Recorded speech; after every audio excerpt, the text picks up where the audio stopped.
नमस्कार साथियों, मैं आपका दोस्त अशेश्वर। कहा जाता है कि मैं गरीब घर से बिलोंग करता हूँ। मैं मेहनत मजदूरी करता हूँ, रांची में रहता हूँ, फिर भी समाज के कार्य में मैं बढ़ चढ़ के हिस्सा लेता हूँ।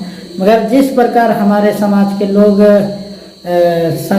संगठन को जोड़ के ना तोड़ने का अधिकतर काम करते हैं, उससे हमारा दिल में बहुत तकलीफ लगता है। फिर भी कोशिश जारी है कि हमारा संगठन का विस्तार हो और हमें हमारा समाज विकास की ओर अग्रसर हो। शिक्षा कैसे हमारे समाज के लोगों को मिले। हमारे समाज जो रूढ़िवादियों से ग्रसित है, हमारे समाज में जो दहेज प्रथा है वो कैसे मिटे। हमारे समाज के लोग अनपढ़ हैं और उन्हें अपने हक और अधिकार का जानकारी नहीं है। इससे उनकी स्थिति, आर्थिक स्थिति, शैक्षणिक स्थिति बहुत ही दयनीय है। और बहुत सारे ऐसे लोग हैं जो हमारे समाज, हमारे संगठन को तोड़ने का काम करते हैं। उनको भी मैं बहुत बहुत धन्यवाद देता हूं और उनसे आशा करता हूं कि हमारे समाज, रजवाड़ समाज कैसे विकास होगा, इसके विषय में जब दो पल सोचे और संगठन को मजबूत करें। बोकारो साइड में हमारा रजवाड़ सुधार समिति है, और राष्ट्रीय लेवल पे ही हम लोग का कहा जाता है कि अखिल भारतीय रजवाड़ विकास संघ एक संगठन है जो कार्य करती है। और उनके राष्ट्रीय अध्यक्ष आरपी मंडल रजवाड़ जी हैं। और समय समय पे वो बराबर कोशिश करते हैं कि संगठन का विस्तार हो और जहाँ जहाँ रजवाड़ जाति रहती है वहाँ जाके वो अपना समाज को बताते हैं कि हमारा समाज कैसे विकास होगा।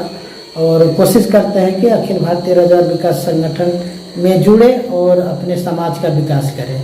तो साथियों, मैं पहले ही बताया हूँ कि मैं गरीब घर से बिलोंग करता हूँ, फिर भी मैं तन और मन धन से भी रजवाड़ समाज का विकास की अभिलाषा करता हूँ। और जितने भी रजवाड़ बंधुगण हैं उनसे निवेदन करता हूँ कि आपके क्षेत्र में जो भी संगठन कार्य करता है उस संगठन में जुड़े और अपने समाज का विकास कैसे हो, हमारा समाज के लोग कैसे सशक्त बने, इसके विषय में गहन चिंतन मंथन करना चाहिए। और जहाँ तक रजवाड़ साथियों को मैं कहना चाहूँगा कि हो सकता है अगर आप उच्च लायक है, पैसे रुपये से सक्षम है तो दहेज का विरोध करें। दहेज अगर आप कमा रहे हैं तो दहेज ना लें। और दहेज के कारण कहा जाता है कि हमारी आर्थिक स्थिति धीरे धीरे खराब होती जा रही है। रजवाड़ के पास पहले बहुत सारा जमीन रहता तो धीरे धीरे खत्म हो जा रही है।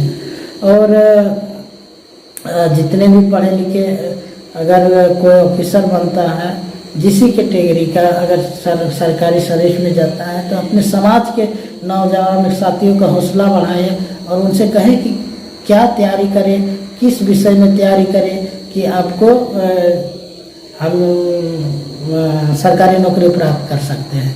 तो वैसे जो सरकारी नौकरी करते हैं या फिर वैसे पढ़ाए किस क्षेत्र में जाए कि उनका करियर बन सकता है, तो वैसे वैसे नौजवान साथी आगे आए और हमारे रजवाड़ समाज का मार्गदर्शन करें और हमें और हमारे समाज को विकास की ओर ले जाने का अपना दायित्व जो बनता है उसको पूरा करने का काम करें।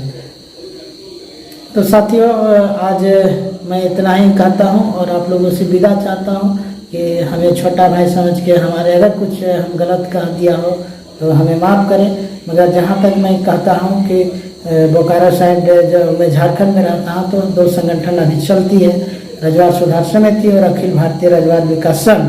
तो किसी न किसी का अब दोनों का सदस्य बनिए। और संगठन को चलाने के लिए तो पैसों की आवश्यकता होती है, तो थोड़ा थोड़ा सहयोग भी करें जिससे हमारा संगठन बढ़े और मजबूत हो। और मजबूत अगर संगठन होगा तो आप लोग का शिक्षा कैसे मिले, रोजगार कैसे मिले, इसके लिए हम लोग व्यवस्था करेंगे। और साथ ही साथ अगर रोजगार आप लोग अगर आर्थिक स्थिति से मजबूत है तो मिल के कोई रोजगार करिए ना, कोई बिजनेस करिए। और बिजनेस में जितना पैसा है ना सर्विस भी नहीं है। ये ध्यान देने की बात है। तो साथियों आओ और हमारे संगठन में अखिल भारतीय रजवार विकास संघ और मैं रजवार समाज का उन्नति का कामना करता हूँ, चाहे हमारे झारखंड राज्य, असम को, छत्तीसगढ़ में हो, चाहे कहीं के भी रजवार बंदी हो, तो आप एक दूसरे का सहयोगी बने और हमारे समाज को विकास की ओर ले जाएं। धन्यवाद साथियों।